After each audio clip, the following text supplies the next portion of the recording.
You've been in a room full of people who like you, maybe even people who love you. And somewhere in the middle of all that noise, the laughing, the talking, someone asking if you want a drink, you felt completely alone. Not lonely because no one was there. Lonely while they were there. And if that's ever happened to you, you already know the strangest part. Here's the thing nobody warns you about loneliness. It doesn't actually require being alone. That's just the version everyone assumes. The version where you're by yourself, no plans, nobody texting back. That kind makes sense. That kind has an obvious fix. But there's a second kind. The kind that shows up in the middle of a group chat with 40 unread messages. In the middle of a party you were excited to go to. Sitting next to your best friend, scrolling your phone. Both of you in the same room, completely somewhere else. Psychologists actually have separate language for this. Social isolation is about quantity, how many people are around you. Loneliness is about quality, whether anyone actually knows what's going on inside you. You can max out the first one and still be starving on the second. And almost nobody talks about that, because it sounds insane to say out loud. I have people, I just don't feel like I have anyone. Try saying that to someone at a party. Watch their face. So here's the part that's going to feel a little uncomfortable. This isn't about you being bad at friendship. It's not about you being broken, antisocial, or secretly hating people.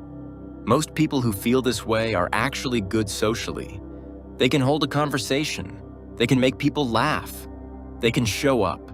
That's actually what makes it confusing, because everyone around them assumes that means they're fine. There's a concept in psychology called the mask of competence. It's not a clinical term you'll find printed on a diagnosis, but researchers studying emotional concealment describe the same pattern. The more functional someone appears on the outside, the less likely anyone checks in on what's happening underneath. You laugh at the right times. You ask people how their day went. You're easy to be around. And because you're easy to be around, no one wonders if you're okay. So the better you get at being around people, the lonelier you can actually get. Not despite the social skill, because of it. That's the part that doesn't add up until you slow down and actually look at it. Here's where it gets interesting, psychologically. Loneliness isn't measured by your brain in terms of how many people are nearby.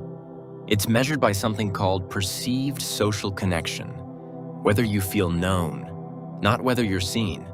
Dr. John Cacioppo, a neuroscientist who spent decades studying loneliness at the University of Chicago, found something that should honestly be taught in school. Loneliness behaves in the brain almost identically to physical pain. Not metaphorically, functionally.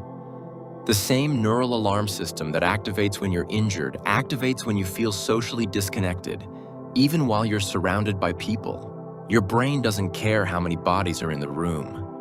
It's asking one specific question, constantly, underneath everything. Does anyone here actually know what it's like to be me right now? And here's the part that stings a little. You can answer no to that question while standing next to 5 people who'd say they care about you. Because being liked and being known are 2 completely different systems. You can be liked for the version of you that shows up. The funny one, the reliable one, the one who never makes things awkward. But if that's the only version anyone's ever met, then technically, no one's met you. They've met your highlight reel. So when you feel invisible in a crowded room, your brain isn't malfunctioning. It's accurately detecting something real, closeness without depth. This is where it gets quietly exhausting, because once you notice this pattern, you start performing it on purpose. You get good at being fine. You get good at deflecting the question, "Are you okay?" with a joke or a shrug, because the real answer feels too heavy for a group chat or a hallway conversation. And every time you do that, the gap gets a little wider.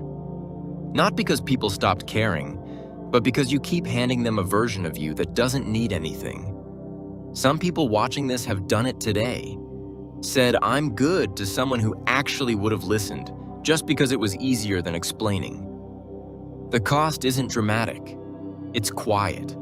It's just distance, accumulating one small deflection at a time, until one day you look around at people who genuinely show up for you and somehow still feel like you'd be a burden if you ask them to. And here's where it stops being just an emotional inconvenience. Chronic loneliness, even the surrounded by people kind, has been linked in long-term health research to effects comparable to smoking or physical inactivity.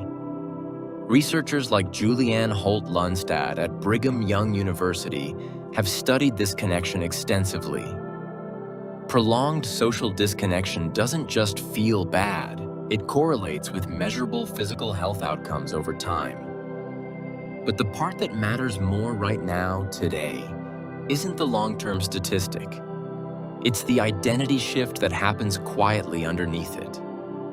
When you spend long enough feeling unseen, even around people, you stop expecting to be seen at all.